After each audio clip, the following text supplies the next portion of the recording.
지난 6월 한국원자력안전기술원 산하의 원자력안전학교에서 10만 건의 내부 정보가 유출된 일이 있었죠. 그 사실이 확인된 것이 6월 17일로 저는 알고 있습니다. 정기적으로 서버 사용량이나 접속 기록 등을 확인한단 말이죠. 한 달에 한 번 정도.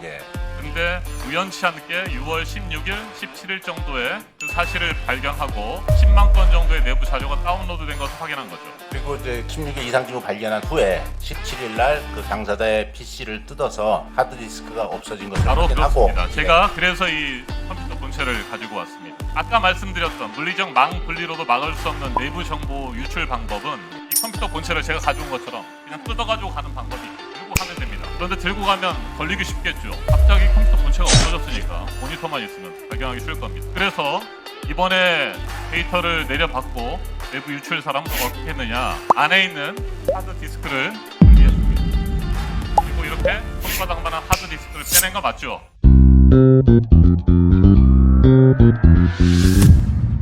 네, 서울 광진구가 국회의원 이정원입니다. 임승철 한국원자력안전기술원장님께 질문 드리겠습니다. 네. 제가 집에서 쓰는 컴퓨터에서 본체를 이렇게 떼왔습니다.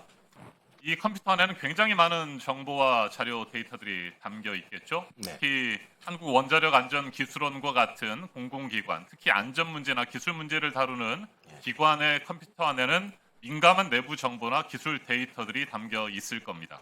그럼 일반적으로 이런 민감한 내부 정보나 데이터가 어떤 방식으로 유출이 될까요? 저희 기관은 다른 행정기관들과 마찬가지로 이제 내부망과 외부망을 분리해서 운영을 하고 있습니다. 그렇죠. 그래서 보통 내부망과 외부망을 내부망을 분리한다. 내부 폐쇄망과 외부 인터넷망을 분리하면 그렇습니다. 내부에서 다루는 민감한 정보들을 외부 인터넷망을 통해서 보낼 수가 없으니까 내부 정보를 지킬 수 있을 거다라고 판단하는 거죠. 네, 그렇습니다. 그래서 한국원자력안전기술원도 물리적 망 분리 작업을 했던 것이고요.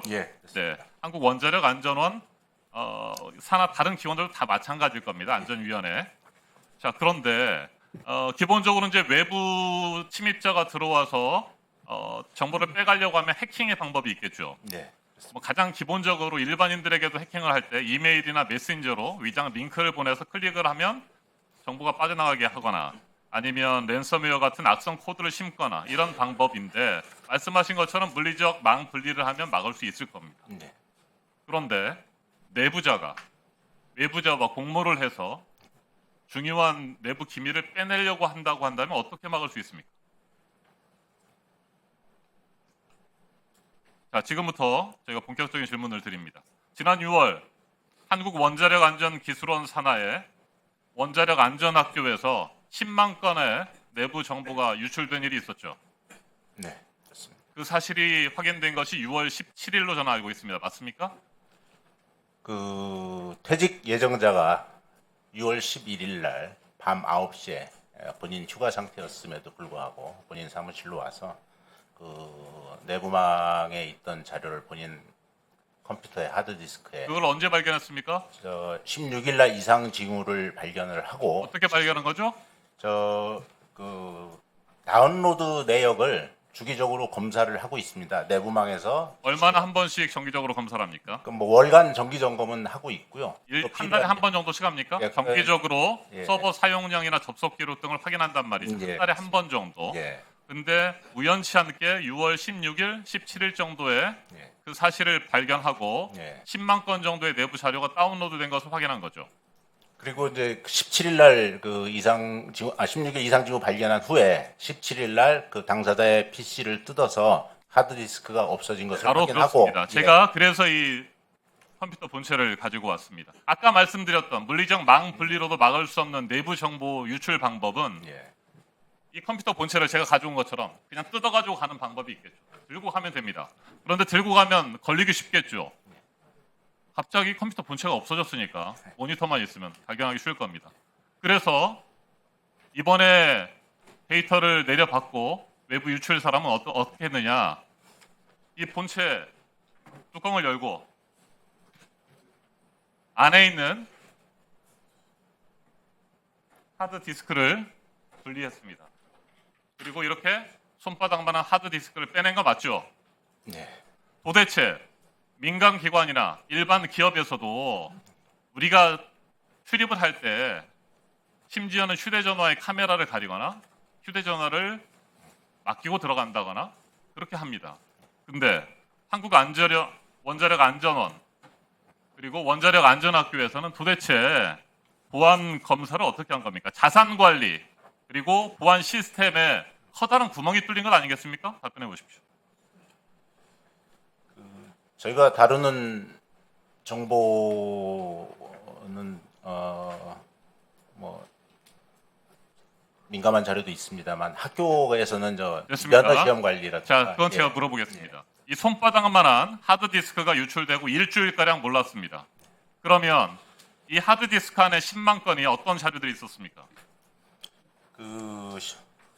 원자력 안전학교에서 관리하고 있는 이제 면허 시험과 관련한 시험 계획, 그다음에 뭐 수험장 정보 등 그다음에 이제 업무방에 넣어져 있던 일반 행정 자료가 많은 부분을 차지하고요.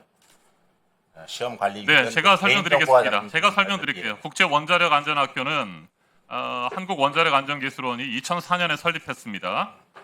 원자력 안전과 관련한 경험과 지식을 국내외에 전수환인을 하고 원전 관련 각종 시험, 자격 시험을 치르잖아요. 원자로 조종사 면허 시험이라든지 이런 것들. 자, 그 관련된 자료들 10만 건이 여기 있었다는 얘기죠. 그러면 굉장히 중요한 정보들은 있었습니까? 없었습니까? 그 자료의 민감성에 대해서는 저희도 지금 들여다보고 있고요. 말씀드린 대로 하드디스크가 외부로 반출됐다가 일주일 뒤에 들어왔습니다만, 그렇죠. 자, 자료가 외부로 유출됐는지에 대해서는 저희가 경찰에 수사를 외부로 유출됐을까요? 안 됐을까요? 어떻게 생각하세요? 지금 경찰에서 수사를 하고 있습니다. 아직은 모르죠. 예. 그리고 그 안에 데이터가 얼마나 중요한 정보들이 있는지도 아직 제대로 파악을 못했죠. 왜? 저희도 지금 이 하드디스크를 유출한 사람이 6월 19일 빈 사무실에서 숨진 채 발견됐기 때문입니다. 이 하드디스크를 가져간 사람이 일주일 동안 외부에 가지고 있었고 이걸 다른 컴퓨터에 연결했다고 한다면 얼마든지 한 군데가 아니라 몇 군데에서라도 10만 건의 자료를 뺄 수 있는 상황이겠죠. 그래서 그런 가능성을 체크하기 위해서 경찰에 디지털 포렌식 도대체 수사를 한국원자력안전연구원 그리고 한국원자력안전위원회 도대체 뭘 하는 겁니까? 물리적 망 분리하면 되는 겁니까? 물리적 망 분리하는데 막대한 예산을 투입해가지고 하면 보안이라든지 이런 것들이 다 철저하게 된다고 생각하십니까? 물리적 망 분리 작업을 2017년에 했죠. 한국원자력안전기술원의 경우에 3억 8천만 원의 소예산이 들었습니다. 그러고도 막지 못했습니다. 이런 안전관리도 제대로 되지 않는 원자력안전관리원 믿을 수 있겠습니까? 저는 못 믿습니다. 말씀드려도 될런지. 네, 짧게 답변하시죠. 네. 기관에서 이러한 사건이 발생된 것에 대해서 매우 송구스럽게 생각합니다. 그래서 동 사건에 대해서 저희 기관에서도 매우 중하게 생각을 해서 그 뒤에 특정 감사를 받고 지금 한 10가지 정도의 정보 보안 강화 대책을 마련해서 지금 시행 중에 있습니다. 네. 영상을 시청해 주셔서 고맙습니다. 말보다 진심이 먼저 닿는 정치, 이정원 오피셜에서 계속해서 전해드리겠습니다. 오른쪽 구독 버튼을 눌러 이정원의 길에 함께해 주십시오. 고맙습니다.